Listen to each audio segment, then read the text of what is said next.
Hello friends, बात करेंगे आज के इस वीडियो में बेस्ट ब्रांच के बारे में कि डिप्लोमा करने के बाद जब आप बीटेक कोर्स को करते हो तो फाइनल ये कोर्स ऐसा होता है जिस कोर्स को लेकर के आप पूरे लाइफ टाइम तक चलते हो, क्योंकि इसी कोर्स की बदौलत आपको अपना करियर आगे बढ़ाना होता है। ऐसा होता है कि डिप्लोमा में बहुत सारे स्टूडेंट हैं जो कि मतलब मनपसंद ब्रांच नहीं ले पाते। जैसे किसी को सीएस के फील्ड में इंटरेस्ट है तो उसको मैकेनिकल मिल जाता है, किसी को इलेक्ट्रिकल के फील्ड में इंटरेस्ट है तो उसको इलेक्ट्रॉनिक्स मिल जाता है।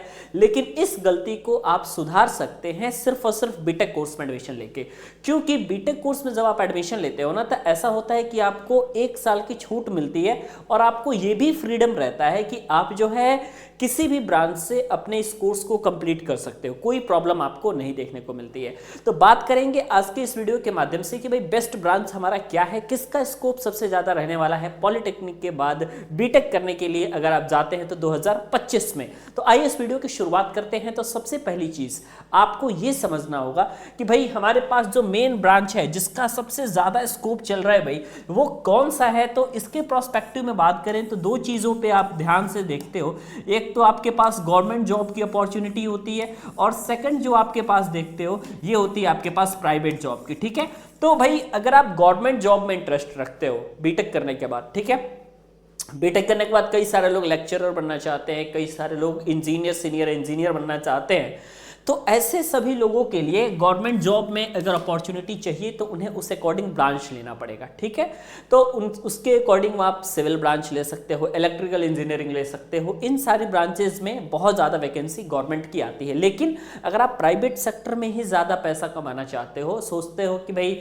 हम तैयारी नहीं कर सकते, बहुत सारे लोगों का माइंड उस लेवल से डेवलप नहीं हो पाता, बहुत सारे लोग गवर्नमेंट जॉब के प्रति इंटरेस्टेड भी नहीं होते हैं, ऐसे लड़कों के लिए प्राइवेट जॉब का ऑप्शन सबसे बेटर रहता है। और सबसे बेटर ऑप्शन पे मैं आप सभी को बता दूं कि अगर आप प्राइवेट जॉब करना चाहते हैं ना तो आपके लिए CS, IT, electronics, electrical and electronics, telecommunication की सारी ब्रांचेस बहुत ज़्यादा इंपॉर्टेंट है।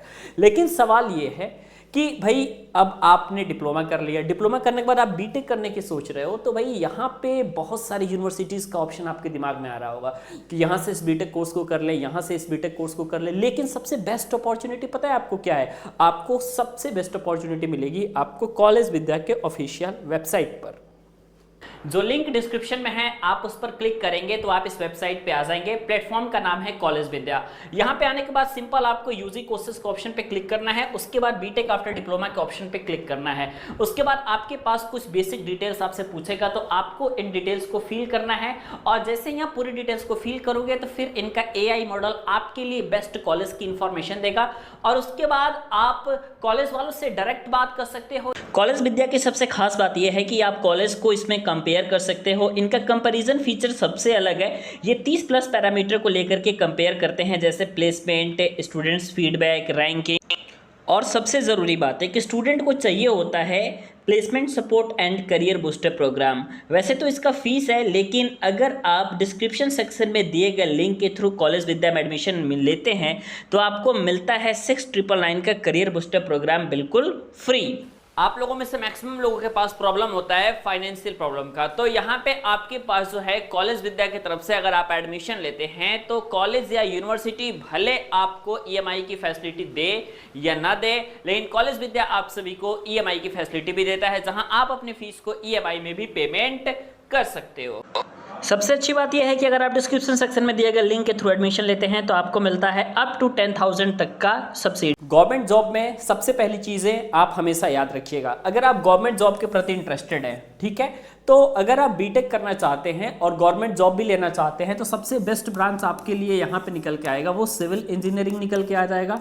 इसके अलावा आपके पास इलेक्ट्रिकल इंजीनियरिंग निकल के आ जाएगा, उसके पश्चात आपके पास मैकेनिकल की ब्रांचेज निकल के आ जाएंगी। अब इनमें से भी अगर आपको सेलेक्ट करना हो कि सबसे ज़्यादा वैकेंसी कहाँ देखने को मिलती है, सेंट्रल गवर्नमेंट और स्टेट गवर्नमेंट की अगर वैकेंसी इसको मिला दें तो हमारे पास सिविल इंजीनियरिंग की जो वैकेंसी है वो सबसे ज़्यादा देखने को मिलती है। आफ्टर डैट अगर आप सिविल इंजीनियरिंग के बाद बात करोगे तो आपके पास इलेक्ट्रिकल इंजीनियरिंग की सबसे ज़्यादा वैकेंसी देखने को मिलती है। उसके बाद बात करोगे तो आपके पास मैकेनिकल इंजीनियरिंग का ऑप्शन रहता है। लेकिन ये चीज़ें हैं सिर्फ और सिर्फ गवर्नमेंट जॉब के लिए, जो लोग गवर्नमेंट जॉब में इंटरेस्टेड है। लेकिन ऑन द अदर वे अगर आप बात करोगे प्राइवेट जॉब की, क्योंकि अपॉर्चुनिटी जो है बहुत सारे लोगों को गवर्नमेंट जॉब में नहीं चाहिए, बहुत सारे लोग तैयारी पे अपना बहुत ज़्यादा टाइम दे नहीं पाते, तो उनके लिए प्राइवेट जॉब है। प्राइवेट जॉब में अगर आप आना चाहते हो तो ईसी से भी आप आ सकते हो, ठीक है, इसी से भी आप आ सकते हो। प्राइवेट जॉब आप में आप आना चाहते हो तो सीएस के भी फील्ड हैं आपके लिए, आईटी के भी फील्ड हैं आपके लिए, इंस्ट्रूमेंटेशन के भी फील्ड हैं आपके लिए, इलेक्ट्रिकल एंड इलेक्ट्रॉनिक्स के भी फील्ड हैं आपके लिए। तो ये जो फील्ड है ना आपका, ये कहने का मतलब है कि ये बहुत ज़्यादा इंपॉर्टेंट है और यहाँ से आप अपनी तैयारी को और हाईएस्ट लेवल तक पहुँचा सकते हो।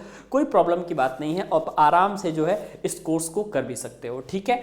तो ये रहा आपके लिए जो बेस्ट ब्रांच 2025। आप लोग कह रहे थे कि सर कंटिन्यू वीडियो बना करके बता दो कि बेस्ट ब्रांच 2025 का क्या है, तो ये आपका बेस्ट ब्रांच है। आप इन बेस्ट ब्रांचेस को देखिए और अपने अनुसार जो आपको पसंद आए आप उस ब्रांच को चूज करके अपने करियर को आप आगे बढ़ा सकते हैं। मिलते हैं आपसे एक ऐसे ही नए वीडियो के साथ।